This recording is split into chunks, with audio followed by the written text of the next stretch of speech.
Hi hello friends, welcome back to my channel. ವೀಕ್ಷಕರೇ, ಇವತ್ತಿನ ವಿಡಿಯೋದೊಳಗೆ ಹಲಸಿನಕಾಯಿ ಬೀಜದಿಂದ ಪಲ್ಯ ಹೆಂಗೆ ಮಾಡೋದು ಅಂಥೇಳಿ ತೋರಿಸ್ಕೊಡ್ತೀನಿ. ಭಾಳ ಈಸಿ ಐತ್ರಿ.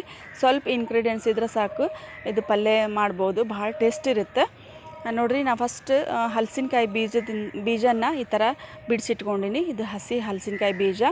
ಇದು ಬಿಡಿಸಿಟ್ಕೊಂಡ್ಮೇಲೆ ಇದನ್ನು ಸೊಗಟಿ ಎಲ್ಲ ತೆಗೆದು ಸಣ್ಣ ಸಣ್ಣ ಪೀಸ್ಗಳಾಗಿ ಮಾಡ್ಕೋಬೇಕ್ರಿ. ಮಾಡ್ಕೊಂಡು ಇದನ್ನು ಕುಕ್ಕರ್ಗೆ ಇಟ್ಕೋಬೇಕು. ನೋಡಿರಿ, ಈಗ ಕುಕ್ಕರ್ಗೆ ಇಟ್ಟಿದ್ದನ್ನು ತೋರ್ಸಾಕತ್ತೀನಿ. ಭಾಳ ಬೇಯಿಸ್ಕೋಬಾರ್ದು, ಸ್ವಲ್ಪ ಗಟ್ಟಿ ಇರಬೇಕು ರೀ. ಇದು ಬಿರ್ಸ ಇರಬೇಕು. ಆ ಥರ ಒಂದೇ ಸೀಟಿ ಆಗೋಂಗೆ ಇದು ಬೇಯಿಸಿದನ್ನು ಇಟ್ಕೋಬೇಕಾಗತ್ತೆ. ನೋಡಿರಿ, ಇದಕ್ಕೆ ಒಗ್ಗರಣೆ ಹಾಕೋಬೇಕು. ಒಂದು ಪಾತ್ರೆ ಬಿಸಿ ಆದಮೇಲೆ 1-2 ಚಮಚೆ ಎಣ್ಣೆ ಹಾಕೋಬೇಕು. ಹಾಕ್ಕೊಂಡು 1 ಚಮಚೆ ಸಾಸಿವೆ ಹಾಕೋಬೇಕು. ಸಾಸಿವೆ ಚಟಪಟ ಅನ್ಸಿಡಿದ ಮೇಲೆ ಒಂದು ದೊಡ್ಡ ಉಳ್ಳಾಗಡ್ಡಿ ಹೆಚ್ಚಿಕೊಂಡು ಸಣ್ಣಗೆ ಹೆಚ್ಚಿಕೊಂಡು ಇದ್ರೊಳಗೆ ಹಾಕ್ಕೊತೀನಿ ರೀ.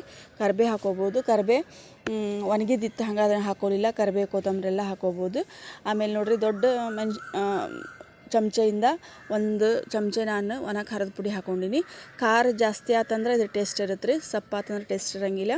ಆಮೇಲೆ ನಾವು ಬಾಯ್ಲ್ ಮಾಡಿ ಇಟ್ಕೊಂಡಿದ್ವಲ್ಲ ಹಲಸಿನ ಬೀಜ, ನೋಡಿರಿ, ಅದನ್ನು ಇದ್ರೊಳಗೆ ಹಾಕ್ಕೊತೀನಿ. ಒಗ್ಗರಣೆ ಒಳಗೆ ಹಾಕ್ಕೊಂಡು ಮತ್ತು ಒಂದು 10 ನಿಮಿಷ ಇದು ಕುದಿಸ್ಕೋಬೇಕಾಗತ್ತೆ. ನೋಡಿರಿ, ಈಗ ರುಚಿಗೆ ತಕ್ಕಷ್ಟು ಉಪ್ಪನ್ನು ಹಾಕೋಬೇಕು.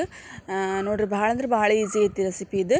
ಹಲಸಿನಕಾಯಿ ಬೀಜ ಸಿಕ್ತಂದ್ರೆ ನೀವು ಮಾಡಿ ನೋಡಿರಿ ಹೆಂಗೆ ಬರ್ತದಂತ ಹೇಳ್ರಿ ನನಗೆ. ಭಾಳ ಹೆಲ್ದಿ ಅಂದ್ರೆ ಭಾಳ ಹೆಲ್ದಿ ರೆಸಿಪಿ ಐತಿದ್ದು. ಹಲಸಿನ ಬೀಜ ಆರೋಗ್ಯಕ್ಕೆ ಭಾಳ ಒಳ್ಳೆಯದು.